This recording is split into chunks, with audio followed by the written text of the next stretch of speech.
Welcome back, sensational second graders, for your 8th week of distance learning. You all have been working so hard. This week, we're going to start SOL 2.14, which is probability. That sounds like a big, huge math word, but it's actually something that you probably use all of the time. Think about when you're playing a game. If you're using a spinner, you're using probability. You might be thinking, if only I could spin and land on a 4, I would get to the space I needed to get to. Think about if you're playing a game with dice. What are the chances that I could roll 5 6s? Or what are the chances that I could roll 2 2s and 3 3s? What about when you're in your classroom and your teacher gives you a set of chips and you have to reach in there? What would be the chances of pulling a red chip out of this bag of red and green chips? Looks like there's way more green chips. And my favorite thing to use probability for? Let's say you have a big bag of candy and your favorite flavor might be red, and you reach in there and you want a red one so bad, you think, what are the chances that I will pull a red piece of candy out of this bag? Those are all examples of how we use probability. So in the video that follows, we're going to learn more about probability, and we're going to learn how we can practice using probability to predict outcomes.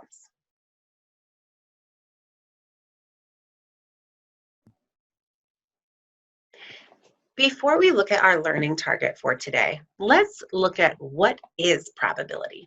Probability is the chance of an event occurring. Things that you may think about, can I teach my dog to do my homework? Will my mom stop for ice cream on the way home from my basketball game? What are my chances of winning this game? Will the temperature this summer ever be over 105 degrees? Those questions can be answered using probability. Can I teach my dog to do my homework? No way, that's impossible. Will my mom stop for ice cream on the way home from my basketball game? Well, if I tried my best, it's likely that she will. What are my chances of winning this game? How hard are you working? You might just win. Will the temperature this summer ever be over 105 degrees? Well, sometimes in Virginia, it does get over 105 degrees, so there is a little chance that it might. What is an event when we are talking about probability? An event is a possible outcome. Possible outcomes might sound like this. I bought a pack of mint gum. Every piece I pull out is mint flavored. I flipped a coin 5 times, and 3 of those times it landed on tails. My aunt bought me a bag of jelly beans, and I picked 20 red ones out of the bag. I just played a game with my brother, and I rolled a 6 on 10 different rolls. Our learning target for today is, using spinners, I can predict possible outcomes if an experiment is repeated. So we're going to actually use spinners to practice probability today. One way that we can practice probability is using colored spinners. So if you look at these spinners, we have this first one is equal parts yellow and red. Then we have another one which has a smaller part that's red, almost looks like 1/3 of it is red. And then it looks like 2/3 of it might be yellow. Then we have another one with red, and then a small portion that is blue and a small portion that is yellow. Here we have one that is half red and then equal parts yellow and blue. So if you look at those spinners for a minute and think about actually using them, what colors do you think that you would land on the most for each spinner? Or what color would you not land on at all? If you had either of these 2 spinners, you could not land on blue at all. It's impossible to land on blue on those because there's no blue.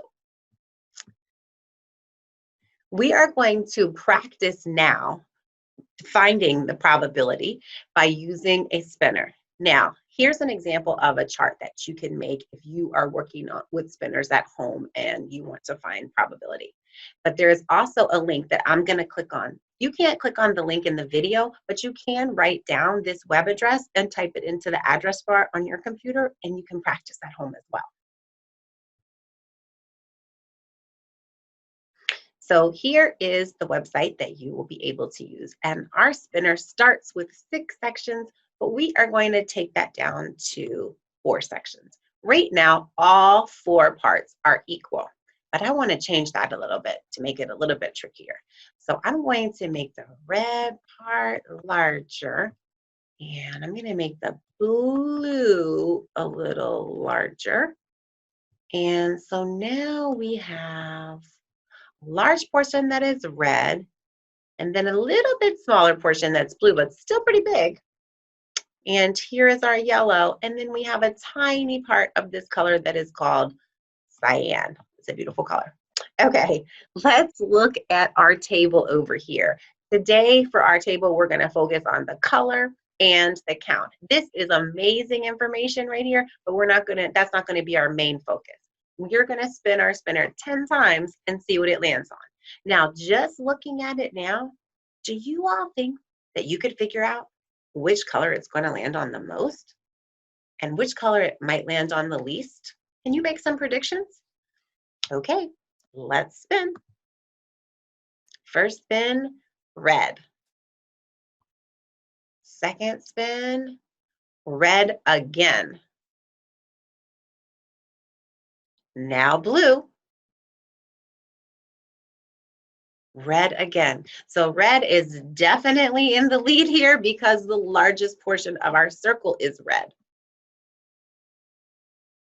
All right, our 5th spin is red already. We still do not have yellow or cyan, and notice that those 2 colors are the smaller sections. Okay, blue. Red again, wow. There's a yellow. Okay, so now we're at 5 red, 2 blue, 1 yellow. We still have not seen a cyan, but if you think about it, that's a very small part of this. Red again. Red again. So that was 10 spins, which is what I said I was going to do. I sort of want to do 2 more just to see if we can get 1 on the cyan. Let's just do it just for fun. Oh, another blue. 1 more. There we go. Okay, so now we have 7 red, 3 blue, 1 yellow, and 1 cyan. And based on what our spinner looks like, that pretty much makes sense. The largest portion is red, so we were most likely to land on the red. And the smallest portion is cyan, so we were least likely to land on that. All right, let's now analyze our data. The red section had the largest space, so we were more likely to land on red, and we did land on red the most. The cyan section covered the smallest space, so we were less likely to land on that. The colors were red, blue, yellow, and cyan, so it was certain that we would land on one of those 4 colors. Our spinner did not have green, so it was impossible to land on green. We could not have landed on green, on purple, on pink, or on orange because those weren't on our spinners. That would be impossible. So now we are ready to complete our practice set. Our practice set is Jill's spinner. Jill was using a spinner with 8 equal parts. Her spinner has red, yellow, and blue parts. She recorded the results of spinning the spinner in the tally chart below. So our chart that we used had numbers. Jill's chart has tallies. So we can see that she landed on red 5 times, yellow 3 times, blue 2 times. What could Jill's spinner look like? Explain your thinking using pictures, words, and symbols. Now, before I make my spinner, I have to think of a few things. So I'm wondering what colors I should include. So I'll go back into the question and read that. And then I'm wondering which color will take up the most space and which color will take up the least space. So think about those things for a few minutes and look at the tally chart and create your spinner. You can draw it, you can create it in your mind, you can do whatever you need to do to make your spinner. Pause the video now and create your spinner. Okay, here is my spinner. I knew that she landed on red the most, so I knew that red probably took up the most space on the spinner. So I have 1, 2, 3, 4, 5 red parts. She landed on blue the least, so the least amount of space is taken up by blue. So I only have 1 blue part. And then I have 2 yellow because she did land on yellow a couple of times.